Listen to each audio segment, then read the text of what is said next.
Well, the gear is all laid out and leave for Miami here in just a few short hours. We'll be spending 4 days and 3 nights in Haiti, mostly in Lacaille on the southern coast. We'll be doing stories on schools that they're rebuilding, big health initiatives down there, what the work here in Southwest Florida does down there in Haiti in terms of the pregnancy kits they put together, some of the health initiatives they have. Cholera is a big outbreak there, and they're still obviously rebuilding from the earthquake nearly 2 years ago still. Also a big international soccer match down there over the weekend, and that's going to be a pretty fun story to tell as well.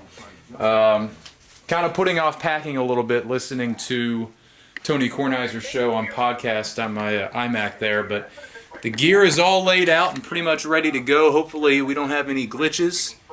But really looking forward to this trip. I've got a little bit of anxiety because I don't really speak the language down there, but I've been assured that we'll have translators at the ready. And I've got the palate of a second grader too, so I'm a little nervous about the food, but I'm open-minded. So, but if that doesn't work out, got a lot of options here in terms of granola bars and protein bars too, but that's going to be my best friend for the next 5 days. So hopefully I'll be able to bring back some cool stuff and tell some cool stories. All right, hello again. It's Wednesday night, about to turn in for the evening. Since the last time you saw me, I did get a haircut, so looking a little bit more fresh for the trip. What we did today was we met in Naples. I carpooled down with a couple other people who are going to be coming on the trip with us. Dee Dee, who's retired now from being a very successful businesswoman. She lives on Sanibel now, and then another dentist down in Naples, Brian. So this is kind of our area right here where we've got everything good to go for the trip tomorrow. Wake-up call is at 4 o'clock, and it is 10:30 right now. So this is the Hope for Haiti swag that we've got going in the bag that they gave us. This is our itinerary and a little bit more detailed about what our trip is going to be like. Just wrapped up kind of our first group dinner where we had Papa John's pizza. So that'll be like the last taste of America that we have before our 4-day, 3-night trip to Haiti. We are flying American Airlines tomorrow down to Port-au-Prince at 6:20, and as soon as we hit the ground, we are going to be getting right to it. Our first stop on the day tomorrow will be at some schools, as I understand it, and that'll be our first story as well.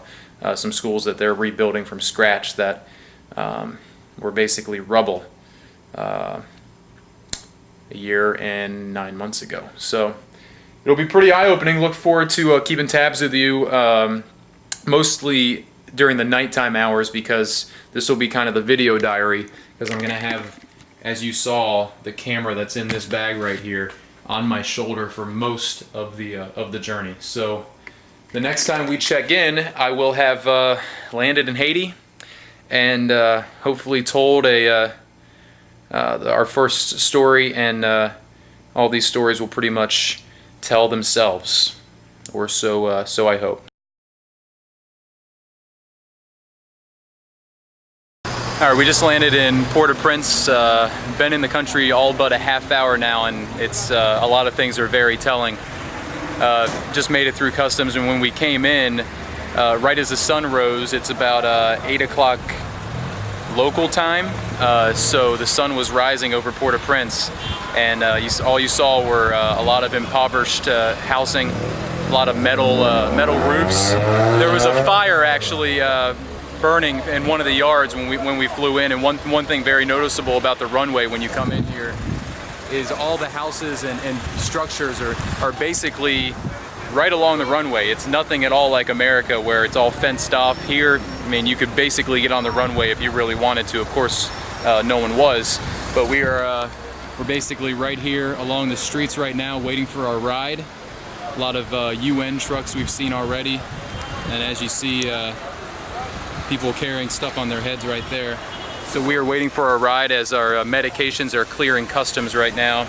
There's my camera. I've shot a little bit already, and I think one of the things that's going to be a challenge right away is distinguishing between poverty and stuff that happened after the earthquake. I mean, we're a year and 9 months, a year and 10 months or so after that earthquake hit here, and the terminal here, we couldn't walk through it because it's closed. So you have to walk through a temporary walkway that they set up, and I'm told anything temporary here in Haiti usually lasts. So temporary means permanent.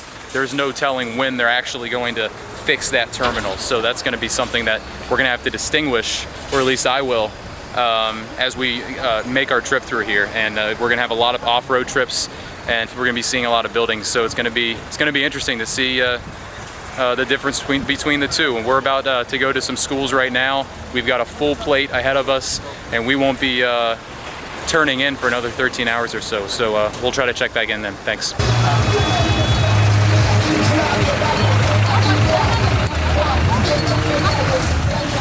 What you're looking at just now was kind of like Haiti's bus system almost.